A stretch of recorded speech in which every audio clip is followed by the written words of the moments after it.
JL coming out to practice and let her rip.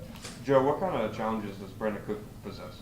Well, he's a game wrecker. You know, he can get vertical. He's really good in the slot. They move him around, and we're going to have our hands full with him. But he's got legit speed.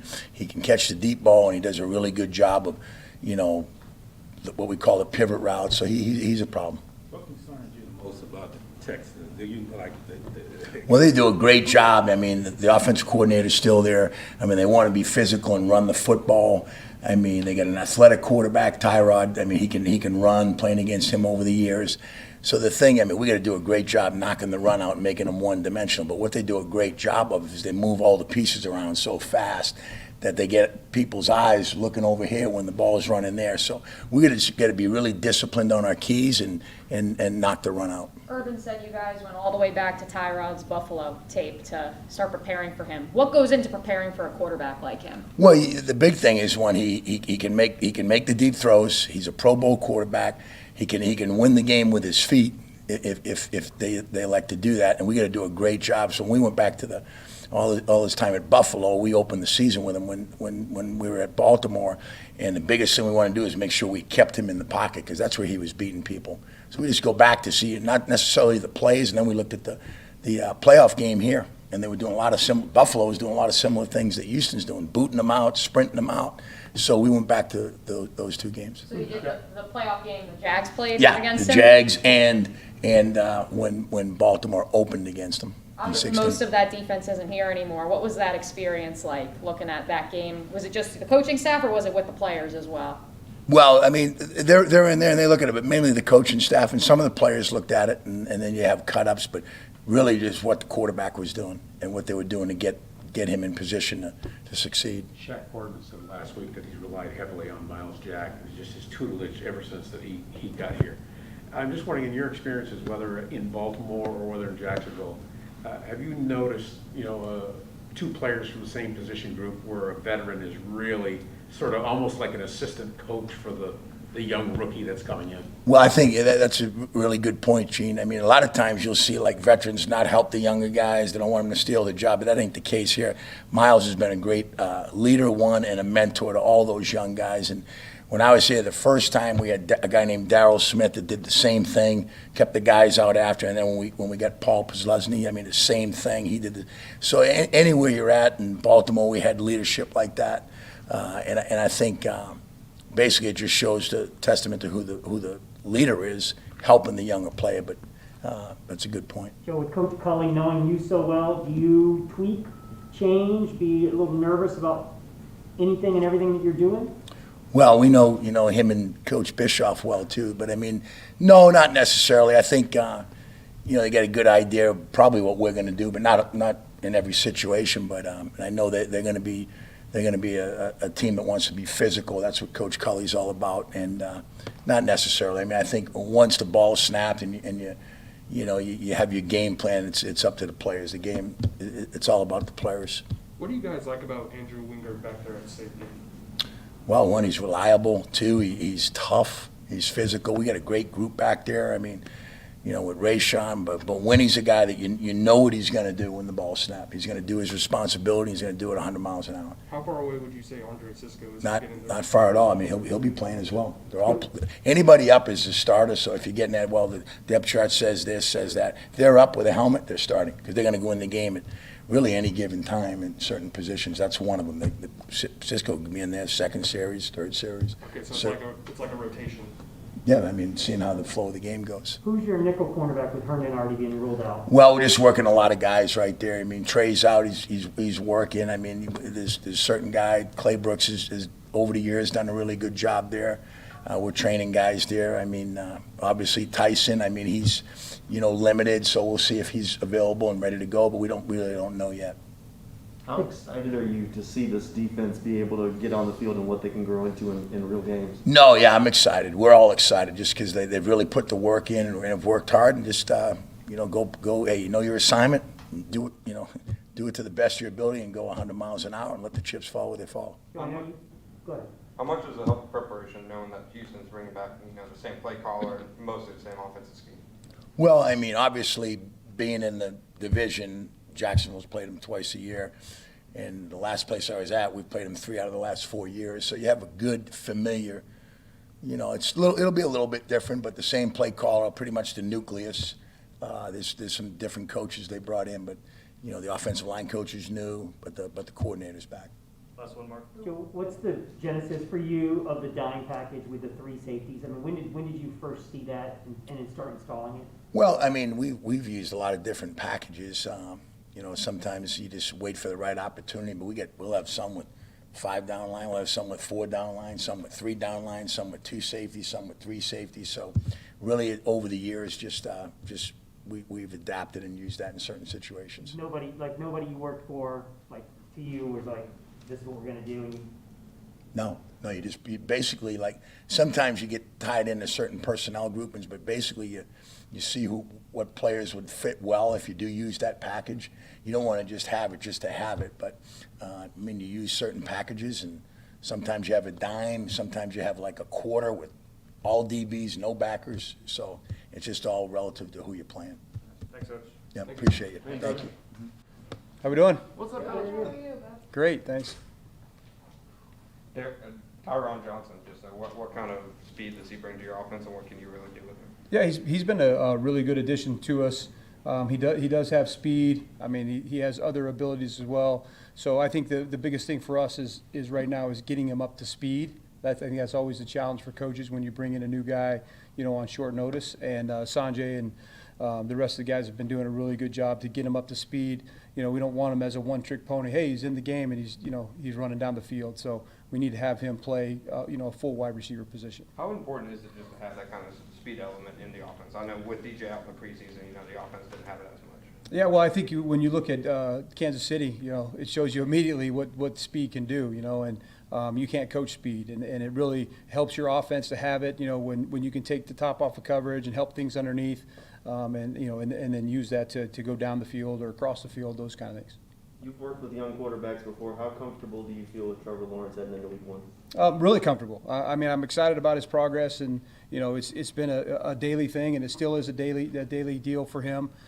He puts a lot of effort and time into it. He really works his tail off. There's so much that the quarterback has to do, and we take off of him as much as we can. We're very fortunate that we have a veteran center, in Brandon Linder, who can take some of that stuff off of him. But ultimately, it always falls back on the quarterback. So where he's at right now, I'm really excited about. Will the full playbook be open to him on week 1? Well, I would say yes to answer the question, but as the game plans go, there's a game plan. So I feel really confident that he has a great hold on the game plan. In terms of that game plan, what changed between the Saints game and the Cowboys game? Was it a matter of opening up the playbook a little more for Trevor, or was it actually changing things up? Well, I think we played better. There was some different things that we did offensively, but I just think we overall executed better. Sometimes offense takes a little bit more time than defense to fine tune those things, and I like what those guys did in the last game. Trevor said that obviously that game is kind of the blueprint of what the hope is for this Sunday. What was your biggest takeaway from that game that you hope to implement this coming week? Scoring points. We scored points in that game, and we scored a lot of them, and that's really what the game's all about, right? Is for us to put the ball in the end zone. However we do it, I think it's the most important thing, and it was a good feeling to get it rolling on offense a little bit and see the ball going in the end zone. From a philosophical standpoint, how difficult is it amongst you and Shadi and Urban trying to decide how often you really want to have Trevor running the ball? Yeah, that's a really important question. Your starting quarterback is, really how that guy goes is how your team's going to go. And we're really excited about where Trevor's at. We know the abilities that he has, but we're really not trying to make him a runner. I think back to my time with Russell. He has that ability. The one thing about Russell, he's a really smart, cerebral player. He knew where free hitters were coming from. He knew when to get down, knew when to give himself up. So we're still working through all that with Trevor. And this is not Clemson where we're pulling the ball and running downhill inside and letting linebackers and safeties hit him. So we got to be much more judicious about that, in the NFL, and try to take the hits off of him as much as we can. What does DJ being back mean for you offensively? I mean, it's huge for us. I mean, he's a veteran player. You know, he's a Pro Bowl player, brings great experience to us. I mean, he really has been working his tail off. You know, and it's unfortunate that he you know, hurt that finger because he missed some of the time. But these last, I would say, 3 days, he's really kind of hit his stride again. He's got his speed back. He looks really good moving down the field. So I mean, I'm excited with him and Marv and LaVisca. The addition of Hollister, where do you see him fitting in that tight end room, and do you think he'll play this week? Yeah, it's kind of the same deal. You know, as another guy, we had a couple guys that came in late, so getting him up to speed as much as we can. He has a little bit of familiarity with the offense because, you know, some of the terms and things were similar from Seattle days. But, you know, it remains to be seen how it's going to shake out by the end of the week. What is your confidence? 3 running backs on the 53-man. You do sign Duke Johnson to the practice squad. What is your expectation and confidence for that part of the offense heading into Sunday? Well, it's important to have depth at the position, you know, really at all positions, but particularly that, you know, that position. And so Duke's on the practice squad really helps us because obviously we have those ability to elevate players. Really confident with the 3 guys that are on the active roster right now. They do a lot of different things for us.